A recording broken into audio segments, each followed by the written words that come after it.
Hello student, मैं Tara Bharti. Welcome to Tara Bharti classes. और आज की क्लास इंग्लिश ट्रांसलेशन के नेक्स्ट पार्ट को लेकर है, यानी जिसमें हम सीखेंगे पास्ट कंटिन्यूअस टेंस। और पास्ट कंटिन्यूअस टेंस की हिंदी होती है भूत सुचारू काल। इस टेंस को पढ़ते, सीखते और ट्रांसलेट करने के पहले आप इस चैनल को लाइक, शेयर, सब्सक्राइब जरूर कर लीजिए। ये बात मुझे बार बार आपको बताना पड़ता है, जबकि आपको ये बात समझ में आ चुकी होनी चाहिए थी अभी तक, क्योंकि ये क्लासेस आपके लिए कितने इंपॉर्टेंट हैं या बहुत ही बेहतर तरीके से समझ सकते हो। इसके माध्यम से आप इंग्लिश बोलना, पढ़ना और समझाना भी सीख सकते हो, लिखना सीख सकते हो। तो ये क्लास इंपॉर्टेंट है, ये इसमें तो दो राय नहीं है। अब बात आती है ये जानने की कि हम इसे किस तरीके से सीखेंगे। तो सीखा तभी जा सकता है जब हम अपने अगले स्टेप में, यानी कि सीखने के दौर में आगे को बढ़े। तो आइए चलते हैं, क्लास को स्टार्ट करते हैं और सीखते हैं पास्ट कंटिन्यूअस टेंस।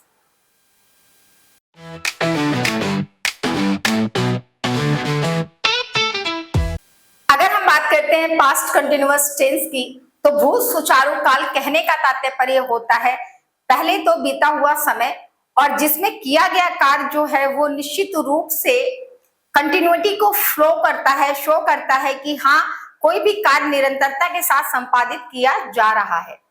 अगर हम बात इसकी परिभाषा की करें तो वाक्य में कर्ता द्वारा संपादित कार्य का बीते हुए समय में सुचारू रहना पाया जाता है। और पहचान अनएक्सपेक्टेड नहीं है। आपने प्रेजेंट कंटिन्यूअस देखा है, अंतर बस इतना होगा कि यहाँ पर भी कंटिन्यूटी के सिंबल्स हम देंगे, यानी रहा का सेंस करवाएंगे, बट है की जगह था का प्रयोग करेंगे, यानी कि पहचान होगी रहा था, रही थी, रहे थे। तो हम इसे रिटेन करके आगे की ओर स्टेप बाय स्टेप बढ़ते हैं और सीखेंगे। पहचान के साथ ही एग्जाम्पल को देखेंगे कि कैसे हम इसे कन्वर्ट कर रहे हैं। परिभाषा अगर आप देना चाहते हो तो परिभाषा के तौर पर आप लिख सकते हो कार्य का कर्ता द्वारा संपादन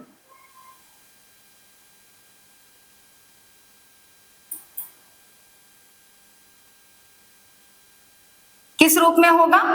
बीते हुए समय में, बीते हुए समय में निरंतरता के साथ, यानी कि सुचारू रहने के साथ, निरंतरता के साथ।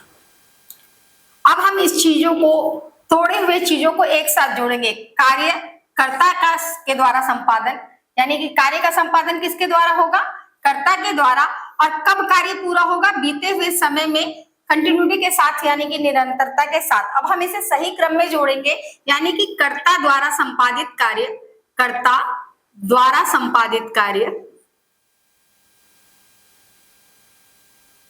वित्त कार्य बीते हुए समय में सुचारू रहता है। बीते हुए समय में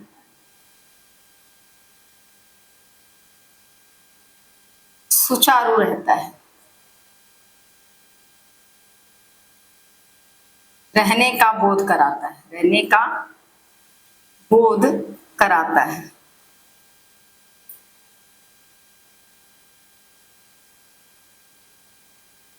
अब बात आएगी आपके इस वाक्य के पहचान की। तो पहचान होगा, जैसा मैंने बताया, कंटिन्यूटी को शो कर रहा है, तो पहचान हो जाएगी रहा था, रही थी, रहे थे।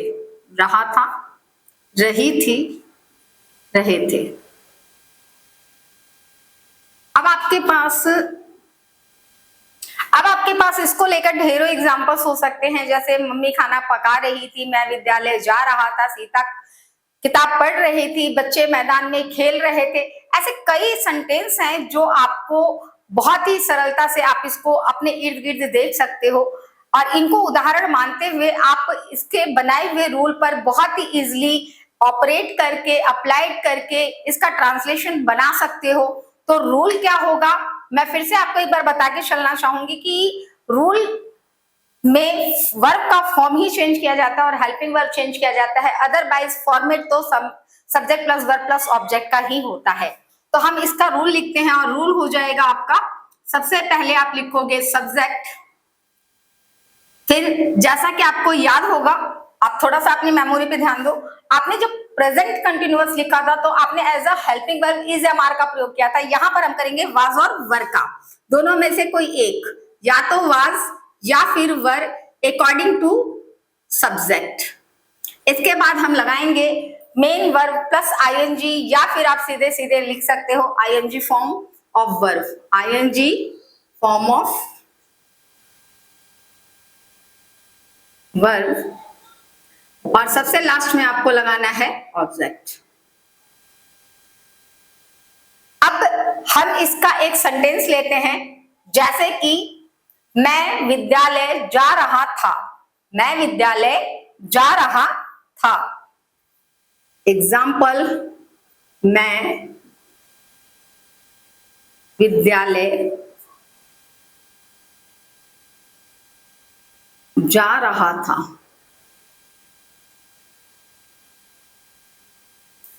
इसमें हम अपने वाक्य के अंतर्गत जितने भी वर्ड्स हैं उनकी पहचान कर लेते हैं। मैं यहां पर आपका प्रोनाउन है, बट इस सेंटेंस के लिए सब्जेक्ट है, तो ये हो गया आपका सब्जेक्ट। जा रहा था ये हो गया आपका वर्ब, और विद्यालय हो गया आपका इस सेंटेंस का ऑब्जेक्ट। अब हमें सेंटेंस को ऑपरेट करना है कैसे, subject plus verb then object. लेकिन हमें सब्जेक्ट के बाद डायरेक्ट वर्ब नहीं लिखना, बल्कि as a helping verb was या वर का प्रयोग करना है। तो आई के साथ हम क्या लगाते हैं, वाज लगाते हैं। हम यहां लगाएंगे I was going to school, और यहां पर बहुत ही इजीली आपने देखा कि आपका सेंटेंस इंग्लिश में ट्रांसलेट कर दिया गया है। इसी के साथ आप ढेर सारे वाक्यों का प्रयोग कीजिए, ट्रांसलेट कीजिए, और अपनी इंग्लिश को better to better, better than better बनाते चले जाइए। कन्वर्सेशन को सीखिए।